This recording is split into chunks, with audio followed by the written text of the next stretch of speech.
Hello दोस्तों। आज हम लोग क्वेश्चंस देखेंगे 81 से लेके 90 तक। जो सीरीज अपनी चल रही है उसमें सबसे इंपॉर्टेंट क्वेश्चंस आज के दिन के हैं, जो कि ये सबसे ज़्यादा रिपीटेड क्वेश्चंस हैं और ये कई बार एग्जाम में आ चुके हैं। जैसे सबसे इंपॉर्टेंट क्वेश्चन आज के दिन का यही पहला क्वेश्चन दिया है, थियोसॉफिकल सोसाइटी ने भारत में कब और कहाँ अपना मुख्य कार्यालय संस्थापित किया था। तो सबसे पहले थियोसॉफिकल सोसाइटी के बारे में जान लीजिए। वीडियो रिकॉर्ड कर रहे थे लेकिन रुक गया था अचानक से, तो देख लेंगे हम लोग। पहला क्वेश्चन ये आता है कि इसकी स्थापना कब होती है। तो 1875 में इसकी स्थापना होती है और न्यूयॉर्क में इसका मुख्यालय था। और जब ये संस्था भारत में आती है तो उस समय डेट थी 1882, और ये 1882 में जब भारत आती है तो इसका मुख्यालय था अड्यार में। ध्यान रखेंगे, ठीक है, अड्यार में। और अड्यार जो जगह है चेन्नई में पड़ती है। इसके अलावा एक क्वेश्चन और पूछ लेता है इसमें इम्पोर्टेंट, कि इसमें जो मेंबर एनी बेसेंट बनी थी वो कब बनी थी। तो 1893 में इसकी मेंबर कौन बनी, एनी बेसेंट। और एक क्वेश्चन और पूछता है कि एनी बेसेंट किस कंट्री की थी। तो ये आयरलैंड की महिला थी। और आयरलैंड से ही प्रभावित होकर एक इन्होंने आंदोलन चलाया था जिसका नाम था home rule league. Home rule league. और होम रूल लीग जो थी ये दो व्यक्तियों ने चलाई थी। एक चलाई थी पुणे में और एक चलाई थी मद्रास में। तो जब पुणे वाली के बाद का नाम आएगा तो नाम लगाएंगे बाल गंगाधर तिलक का। और अगर बात आएगी मद्रास की तो चलाई थी किसने, एनी बेसेंट ने। लेकिन ज़्यादा फेमस किसकी हुई, एनी बेसेंट की। इसलिए एनी बेसेंट की होम रूल लीग ज़्यादा इंपॉर्टेंट है। अब आगे क्वेश्चन अगर देखेंगे तो सबसे इंपॉर्टेंट क्वेश्चन ये आ जाएगा कि एनी बेसेंट जो थी ये इसमें शामिल कब हुई। तो 1893 में। इसके अलावा एनी बेसेंट को होम रूल लीग का जनक भी कहा जाता है। एक क्वेश्चन पूछता है कि ये एनी बेसेंट जो थी ये कांग्रेस की अध्यक्ष कब बनी। तो 1917 में। कब बनी, 1917 में। एक क्वेश्चन यहाँ से और बनता है, क्या ये भारत की पहली महिला थी। ये भारतीय नहीं थी, इसलिए ये पूछ लेगा पहली महिला कौन थी। तो यही थी जो कांग्रेस की अध्यक्ष बनी थी 1917 में। एक क्वेश्चन पूछेगा और कि तो भारतीय पहली महिला कौन थी। भारतीय पहली महिला कौन थी, तो उनका नाम आता है सरोजिनी नायडू। कौन थी, सरोजिनी नायडू। सरोजिनी नायडू 1925 में जो कानपुर अधिवेशन होता है अपना, उसमें ये अध्यक्ष थी, कानपुर अधिवेशन में। तो ये पूछेगा पहली महिला कौन थी। तो 1917 की कलकत्ता अधिवेशन में कौन थी, एनी बेसेंट। लेकिन पूछ लेगा कि पहली भारतीय महिला, तो ये कानपुर अधिवेशन में सरोजिनी नायडू थी जो कि बनी थी अध्यक्ष। ध्यान रखेंगे, ये सारे क्वेश्चन आपके लिए बहुत इंपॉर्टेंट हैं। अगर और कुछ जानना है एनी बेसेंट के बारे में तो इन्होंने 1898 में एक विश्वविद्यालय की स्थापना की थी जिसका नाम था सेंट्रल हिंदू कॉलेज। ठीक है, सेंट्रल हिंदू कॉलेज। आप लोग नोट कर लेना कहीं पे, सेंट्रल हिंदू कॉलेज, जो कि आगे चल के यहाँ पे लिख देता हूँ, सेंट्रल हिंदू कॉलेज जो आगे चल के 1916 में BHU बन जाता है। और BHU किसके प्रयासों से बना था। तो MMM का नाम आता है मदन मोहन मालवीय। मदन मोहन मालवीय। एक क्वेश्चन यहाँ पूछता है और कि BHU की स्थापना के समय इसमें जो भाषण दिया जाता है वो किसने दिया था। तो हिंदी में भाषण दिया था हमारे महात्मा गांधी जी ने। ठीक है, ये सारे क्वेश्चंस आपके लिए इंपॉर्टेंट हैं, सारे नोट कर लेना। ठीक है, शिक्षा के क्षेत्र में बहुत ही अच्छा काम किया था किसने, एनी बेसेंट ने ये काम। ठीक है, अब आगे चलते हैं हम लोग। और मैंने कल आपको क्वेश्चन बताया था कि BHU में जो सेंट्रल हिंदू कॉलेज था इसमें पढ़ाने का काम किसने किया था, जो इंग्लैंड से आया था। आप नाम जरूर बताना, और वैसे आप बता सकते हो क्योंकि कल ही क्वेश्चन कराया है, 79 नंबर क्वेश्चन था इसका कल। ठीक है, आगे चलते हैं हम लोग 82 नंबर क्वेश्चन पे। किसने बीजापुर में स्थित गोल गुंबज का निर्माण किया था। ठीक है, कब और किया था। ठीक है, ये भी इंपॉर्टेंट है। ठीक है, तो किसने किया था। देखिए, आप लोग बता सकते हैं, बीजापुर में एक शासक थे यूसुफ आदिल शाह। क्या नाम था, यूसुफ आदिल शाह। ठीक है, पहली बात तो आप समझिए, एक क्वेश्चन अच्छी तरह समझिए। एक साम्राज्य था बहमनी साम्राज्य। ठीक है, बहमनी साम्राज्य था। ठीक है, बहमनी साम्राज्य में क्या होता है, जब इसका एक सेनापति था उसका नाम था महमूद गवां। ठीक है, नाम क्या था, महमूद गवां। जब इसकी षड्यंत्र के द्वारा मृत्यु हो जाती है, हालांकि मृत्यु होती क्या है, मारा गया था इसको। तो जब इसकी मृत्यु हो जाती है तो जो बहमनी था ये 5 पार्ट में बढ़ जाता है, 5 पार्ट में। अब ये 5 पार्ट के नाम कभी कभी पूछ लेता है कि कौन सा बहमनी साम्राज्य से टूटा हुआ नहीं था। तो पहला था बीजापुर, आप लोग कहीं नोट कर लेना इनको, बीजापुर। दूसरा था अहमदनगर। तीसरा इसमें था गोलकुंडा। कौन था, गोलकुंडा, और चौथा आता है बीदर, और पांचवा आता है इसमें बरार। ठीक है, ये सभी नाम इंपॉर्टेंट हैं। बीजापुर, अहमदनगर, गोलकुंडा, बीदर और बरार, ये पांचों के पांचों नाम आप याद कर लेना सही तरीके से। इसके बाद एक क्वेश्चन पूछ लेगा कि जो बीजापुर था, इसके तो शासक थे यूसुफ आदिल शाह, तो इसमें चांद बीबी का नाम कहाँ से आया? तो जो यूसुफ आदिल शाह थे, इनकी शादी हो जाती है किससे? अहमदनगर की हुसैन निजाम शाह की बेटी थी ये। हुसैन निजाम शाह की बेटी कौन थी? चांद बीबी। और चांद बीबी की शादी होती है किससे? बीजापुर के सुल्तान अहमदनगर से। बीजापुर के सुल्तान यूसुफ आदिल शाह से, सॉरी अहमदनगर गलती से निकल गया।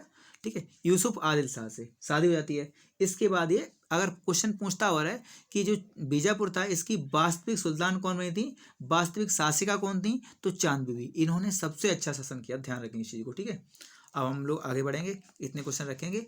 अगर क्लास में और ज़्यादा जानना चाहते हैं तो आप लोग क्लास आइए डेली, तो उसमें काफ़ी कुछ कराएंगे। ठीक है, अभी हिस्ट्री की क्लासेस स्टार्ट होने वाली हैं वो जल्दी, तो आप वहाँ आ सकते हैं। ठीक है, आगे चलेंगे हम लोग 83 नंबर क्वेश्चन में देखेंगे हम लोग। हाँ, मोती पोताश्रय जहाँ अमरीकी पैसिफिक पोत समूह ठहरा हुआ था, उस पर जापानियों ने कब आक्रमण किया? ये इंपॉर्टेंट क्वेश्चन काफ़ी है, आप लोग पहले समझिए सेकेंड वर्ल्ड वॉर के बारे में, हल्का समझिए। ठीक है, सेकेंड वर्ल्ड वॉर के बारे में अगर जानेंगे तो देखिए 1939 से लेकर 45 तक इसकी स्टार्टिंग होती है, आपको पता है वैसे इसके बारे में। ठीक है, और एक मिनट, हाँ देखिए, सेकेंड जो वर्ल्ड वॉर था, इसकी स्टार्टिंग कब से होती है? तो 1939 से लेके 45 तक। ठीक है, पहला क्वेश्चन।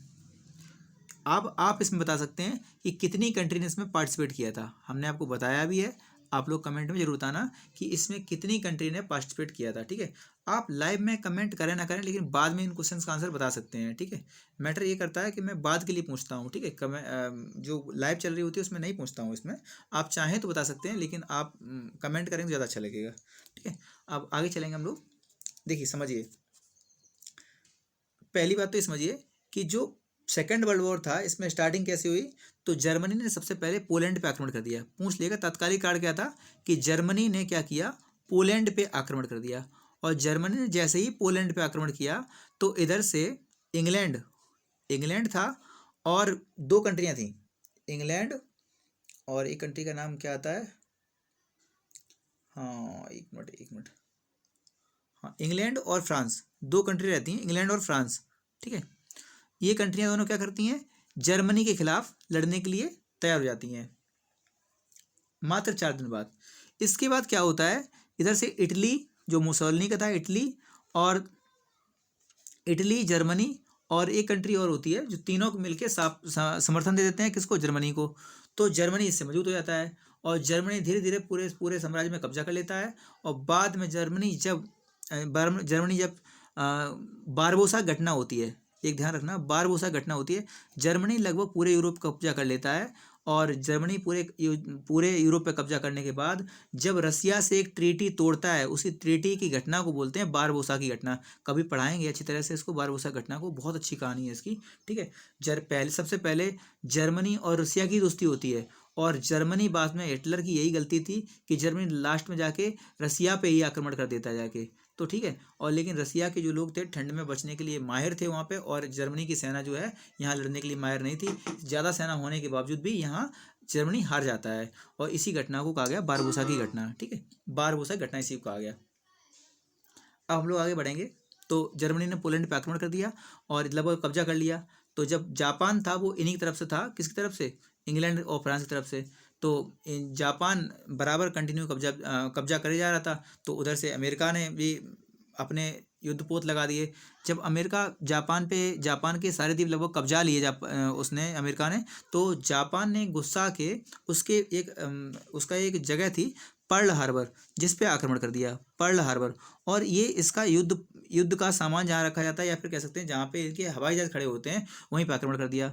और इस समय तक, हाल ही में 1 महीने पहले ही, जो अमेरिका था इसने क्या किया था? टेस्टिंग कर ली थी किसकी? परमाणु बम की। और जाके उसने परमाणु बम गिरा दिए, किस पे गिरा दिए? जापान पे। जापान की हिरोशिमा और नागासाकी बम गिरा दिए। अब हम आपको नाम बता चुके हैं, हिरोशिमा और नागासाकी पे कौन कौन से बम गिराए थे? आपके 5वें नंबर वीडियो में, 4थे नंबर वीडियो में पढ़े हुए हैं। हिरोशिमा और नागासाकी पे कौन से बम गिराए थे? बम का नाम बताना है आपको, ठीक है। आप इसको गिराए थे 6 अगस्त को, इसको गिराए थे 9 अगस्त को। दोनों डेट मिलती है 1945, ध्यान रखेंगे, ठीक है। तो ये घटना थी पूरी पूरी। तो पूछ लेगा कब गिराए थे, तो 1941 में, ठीक है। 83 नंबर क्वेश्चन कौन सा हो जाएगा? सी, ठीक है। इसी के बाद 1945 के बाद में 24 अक्टूबर 1945 को संयुक्त राष्ट्र का गठन होता है, जिसे हम लोग आज राष्ट्र संघ के नाम से जानते हैं, यूनाइटेड नेशन के नाम से जानते हैं, ठीक है। ध्यान रखेंगे 24 अक्टूबर 1945 को इसकी स्थापना होती है। इसी के बाद होती है घटना के बाद, ठीक है। और पहली जो संधि होती है वो पेरिस की संधि होती है। उसमें जर्मनी को पूरा आरोप लगा दिया था कि जर्मनी ने इसके लिए उकसाया था, इसीलिए जर्मनी ने बदला लेने के लिए सेकेंड वर्ल्ड वॉर में पूरा प्लानिंग की थी। किसने? उसके में भी नाम आता है हिटलर का, ठीक है। आगे बढ़ते हैं। उम्मीद करते हैं समझ में आ रहा होगा, और ध्यान से सुनोगे तभी समझ में आएगा। ये काफ़ी अच्छी चीज़ें बता रहे हैं आपको। क्वेश्चन नंबर 84 क्वेश्चन है कि मार्ले मिंटो रिफॉर्म को किस वर्ष प्रस्तुत किया गया था? ये क्वेश्चन आप लोगों को वैसे पता है, लेकिन फिर भी हम बता देते हैं। मार्ले मिंटो सुधार कब आया था? 1909 में, ठीक है। ध्यान रखेंगे, मार्ले मिंटो रिफॉर्म कब आया? 1909 में, ठीक है। इसे भारतीय परिषद एक्ट भी कहते हैं। क्या कहते हैं? भारतीय परिषद एक्ट भी कहते हैं। ध्यान रखोगे इस चीज़ को, भारतीय परिषद एक्ट भी कहते हैं इसको। इसके अलावा पूछ लेगा कि मार्ले उस समय क्या थे? तो सचिव थे। मिंटो क्या थे? वायसराय थे। ध्यान रखोगे, ठीक है। मिंटो क्या थे? गवर्नर जनरल, सॉरी, इस समय तो गवर्नर जनरल होंगे, ठीक है। गवर्नर जनरल, ठीक है, थे। क्या थे? 1858 के बाद तो वायसराय बन गए ना, तो वायसराय होंगे, ठीक है। मिंटो क्या होंगे? वायसराय। हाँ, इसके बाद हम लोग चलेंगे। हाँ, क्वेश्चन पूछ लेगा आपसे कि इसी को जो 1909 का एक्ट था, इसी में हिंदू और मुस्लिम के लिए अलग अलग निर्वाचन मंडल बनाया गया था। तो क्वेश्चन पूछ लेगा कि कौन से में हिंदू और मुस्लिम के लिए अलग से निर्वाचक मंडल की व्यवस्था की गई थी? तो 1909 का था, ठीक है। ध्यान रखोगे इस चीज़ को, ठीक है। हाँ, देश का बंटवारा भी इसी के आधार पर कर दिया गया था। अब आगे क्वेश्चन पूछेंगे 85 नंबर, ठीक है। हालांकि 1924 की घटना जान लीजिए आप लोग। 1924 में गांधी जी अध्यक्ष बने थे। 1935 में पूछ लेगा तुम्हारा 1935 में कौन सी घटना, कोई इंपॉर्टेंट घटना बताना 1935 की। और 1919 में क्या हुआ था विशेष, आप जरूर बताना कमेंट में, ठीक है। 85 नंबर क्वेश्चन, काफ़ी क्वेश्चन दे दिए, आप नहीं देंगे क्वेश्चन, ठीक है। ओके, किस प्रदेश में ब्रिटिश के विरुद्ध बिरसा मुंडा का संचालन हो रहा था? बहुत इंपॉर्टेंट क्वेश्चन है। बिरसा मुंडा के बारे में लोग पूरा जानेंगे। धरती आबा इनके नाम से जाना जाता है, धरती आबा के नाम से इनको जाना गया है, बिरसा मुंडा को। 15 नवंबर, इंपॉर्टेंट क्वेश्चन है, 15 नवंबर 1875 जब थियोसॉफिकल सोसाइटी की स्थापना हुई, उसी साल में बिरसा मुंडा का जन्म होता है, ठीक है। और बिरसा मुंडा की गुरु का नाम था आनंद पांडे। ये भी बहुत इंपॉर्टेंट क्वेश्चन है, आनंद पांडे। एक क्वेश्चन और पूछेगा यहाँ से कि 15 नवंबर को जब इनका बर्थडे हुआ, उसी दिन झारखंड दिवस भी मनाया जाता है, क्योंकि झारखंड के दिवस की स्टार्टिंग भी इसीलिए की गई थी इस दिवस पे, क्योंकि बिरसा मुंडा को भगवान के रूप में लोग मानते हैं। बिरसा मुंडा भगवान, ध्यान रखोगे, ठीक है। और इन्होंने अंग्रेजों के खिलाफ बढ़िया लड़ाई लड़ी थी और बहुत अच्छा विद्रोह किया था, जिसको बिरसा मुंडा विद्रोह भी बोलते हैं, ठीक है। और इसी को 1899 से लेके 1900 तक इन्होंने किया था, और क्षेत्र था छोटा नागपुर का, यानी कि आज पड़ता है झारखंड में। ध्यान रखोगे इस चीज़ को, ठीक है। और इनका नाम एक बहुत ध्यान रखना, धरती आबा के नाम से क्यों आता है? धरती बाबा मत करना, धरती आबा। तो कौन था? बिरसा मुंडा, भगवान बिरसा मुंडा बोलते हैं। 15 नवंबर 1875 को जन्म होता है। झारखंड में, झारखंड के छोटा नागपुर पठार में इन्होंने आंदोलन चलाया था, जो कि 1899 से लेके 1900 तक था, और आनंद पांडे इनके गुरु थे। ये सारे क्वेश्चन आपको आने चाहिए। अब आगे चलते हैं 86 नंबर क्वेश्चन पे। 86 नंबर क्वेश्चन चलते हैं। 86 नंबर क्वेश्चन देखेंगे। तो भारत छोड़ो आंदोलन का नारा गांधी जी ने दिया था। ध्यान रखो, किसने दिया था? गांधी जी ने, ठीक है। अब देखिए, 8 अगस्त को बिल पास होता है, और 8 अगस्त को स्टार्टिंग भी हो जाती है। 9 अगस्त को 0 आवर लगा के सब नेताओं को बंद कर दिया जाता है। ये सब क्वेश्चन ध्यान रखना। एक ध्यान रखना बात को, 11 अगस्त 1942 को घटना होती है, जब पटना के सेंट्रल हॉल में, पटना का जो सेंट्रल हॉल था पटना का, तो उस पर झंडा फहराते समय बहुत सारे लोगों को शहीद कर दिया गया था। ये बहुत इंपॉर्टेंट घटना थी, ठीक है। और 1942 में ही ध्यान रखोगे कि जो कई राज्य थे, जैसे नाम आता है बलिया का, बलिया सबसे फेमस था, ठीक है। बलिया का, बलिया, तलचर, ठीक है, तलचर और सतना का नाम भी आता है, सतारा का नाम भी आता है। यहाँ सब पे क्या किया था, समानांतर सरकार की स्थापना कर दी गई थी, ये भी ध्यान रखना, ठीक है। 1942 में ही नेपाल के जंगलों में एक संगठन बनाया गया था, नेपाल जंगलों में, जिसकी लीड किसने किया था, जयप्रकाश नारायण ने, ध्यान रखोगे। जेपी आंदोलन भी इन्होंने चलाया था, जयप्रकाश नारायण वही वाले हैं, ठीक है, ध्यान रखोगे, ठीक है। और इसी को जो भारत छोड़ो आंदोलन था, इसको नेतृत्व विहीन आंदोलन भी कहते हैं, नेतृत्व विहीन आंदोलन भी कहते हैं, क्योंकि इसमें कोई लीडर नहीं था, इसलिए इसको नेतृत्व विहीन आंदोलन भी कहते हैं, ध्यान रखोगे, ठीक है। अब आगे चलते हैं 87 नंबर क्वेश्चन पे। हाँ, 87 नंबर क्वेश्चन में जाएंगे। तो किस संग्रहालय में कुषाण की मूर्तियों का संग्रह अधिक मात्रा में मिलता है? तो ये मथुरा संग्रहालय है, ध्यान रखोगे। यहाँ पे कुषाण काल की मथुरा कला और गंधार कला की, बुद्ध की सबसे ज़्यादा किसकी प्रतिमा मिलती हैं, बुद्ध की सबसे ज़्यादा प्रतिमा मिलती हैं, किसकी, बुद्ध की सर्वाधिक प्रतिमा मिलती हैं। और ये दोनों कला में जैसे बौद्ध गौतम बुद्ध से संबंधित हैं, ध्यान रखोगे। गौतम बुद्ध की जो प्रतिमा है, एक थी गंधार कला और थी मथुरा कला, तो दोनों सभी मिलती हैं, लेकिन सबसे ज़्यादा किस संग्रहालय में कुषाण की मूर्तियाँ मिलती हैं, तो मथुरा संग्रहालय में। ये क्वेश्चन ध्यान रखना, ठीक है। हाँ, और एक क्वेश्चन चाहो ध्यान कर लो। यहाँ पे जो कुषाण थे, इनका जो सिल्क रूट था, जो आज चाइना जिसको बना रहा है कि सीपैक, यही रूट था। कभी सिल्क रूट पे पूरे किस पे शासन था, कुषाण के जो शासक थे, इनका शासन था पूरे पे, ध्यान रखोगे, ठीक है। हाँ, और कुषाण के कोई फेमस शासक का नाम आप लोग कमेंट जरूर बता सकते हैं। अब आगे चलें, तो एक मिनट, 88 नंबर क्वेश्चन। हाँ, अकबर के शासन में महाभारत को पर्शियन भाषा में अनुवाद किया गया था, किसमें, पर्शियन भाषा में अनुवाद किया गया था। तो इसका पूछ लेगा किसने किया था, तो वह किसने अनुवाद किया था, किस नाम से जाना जाता है, तो रज्मनामा, ठीक है, रज्मनामा। महाभारत का फारसी में अनुवाद पूछेगा तो किसने किया था, तो किसने किया था, पर्शियन या फारसी एक ही बात है, ठीक है। फारसी में अनुवाद किसने किया था, तो किया किसने था, अबुल फजल ने। नाम किसका आता है, अबुल फजल का, अबुल फजल, ध्यान रखेंगे, किसका नाम, अबुल फजल का, ठीक है। अगर क्वेश्चन पूछ लेगा जो अकबरनामा था, ठीक है, अकबरनामा किसने लिखा था, तो ये भी लिखा था किसने, अबुल फजल ने, ध्यान रखेंगे, ठीक है। लेकिन बाबरनामा पूछ लेगा, तो बाबरनामा पूछ ले, तो बाबरनामा, इसी को तुझ के बाबरी बोलते हैं, बाबरनामा या फिर तुझ के बाबरी बोलते हैं। तो ये बाबर की स्वयं की ऑटोबायोग्राफी थी, ध्यान रखेंगे इस चीज़ को, ठीक है। हाँ, राजनामा जो था ये फारसी का नाम था। एक क्वेश्चन पूछेंगे, हुमायूं नामा किसने लिखा, हुमायूं नामा, हुमायूं नामा लिखा था, हुमायूं नामा लिखा था किसने, गुलबदन बेगम ने, किसने लिखा था, गुलबदन बेगम ने, ठीक है। इसके दो पार्ट हैं, गुलबदन बेगम ने, ध्यान रखोगे।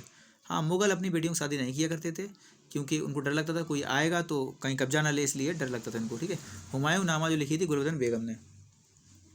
हाँ, एक क्वेश्चन पूछ लेगा कि इतना काफ़ी है, ठीक है।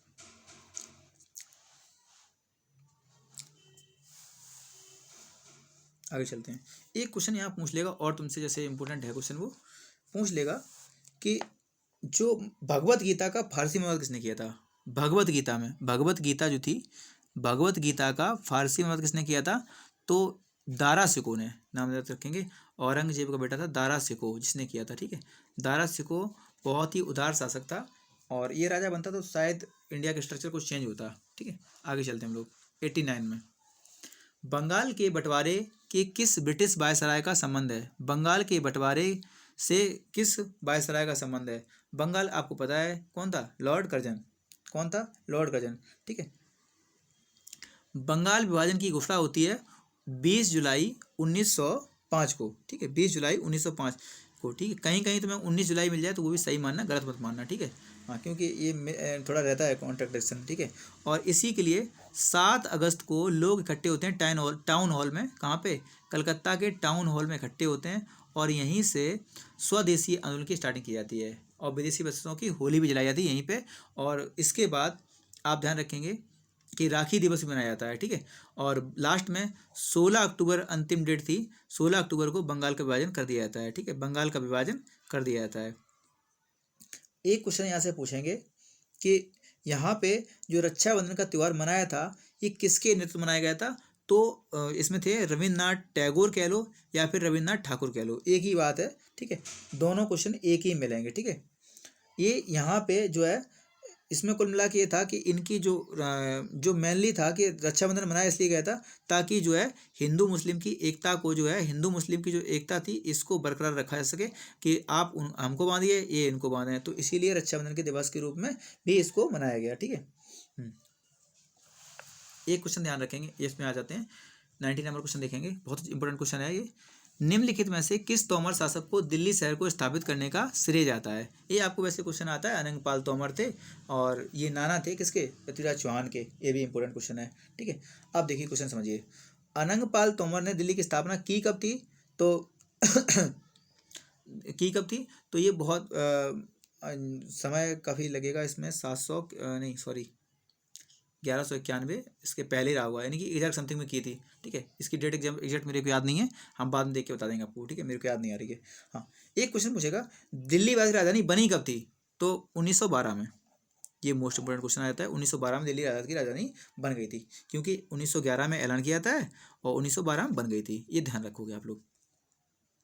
दिल्ली से पूर्व पूछ लेगा राजधानी थी कहाँ? तो कहाँ थी? कलकत्ता में। कहाँ थी? कलकत्ता में। ठीक है, ध्यान रखोगे इस चीज़ को।